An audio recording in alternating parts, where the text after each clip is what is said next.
Hey, welcome to the channel. Here in the video, we will share the details for the PlayStation Store error code WC-40332-2.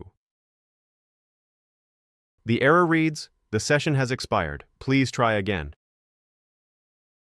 Before we proceed, we want to let you know that we used AI for the voiceover and some graphics.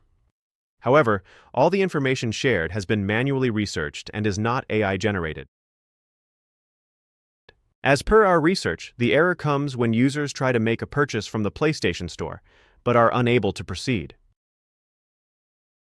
According to our research, this error is likely caused by a session timeout or connection instability, which prevents the purchase from being completed.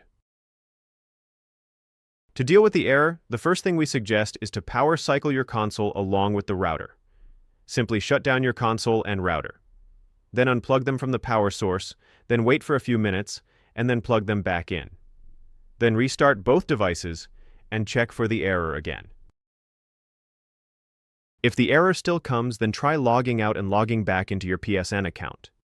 To do this, go to Settings, then select Account Management, then choose Sign Out. After signing out, sign back in and check if the error still comes. If the error still persists, then try connecting your console to a different Wi-Fi or mobile hotspot and see if the error still comes.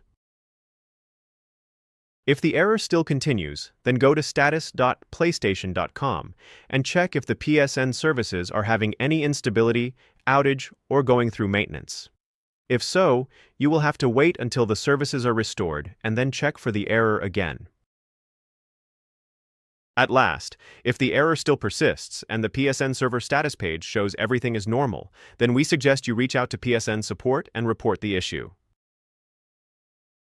That's all for the video.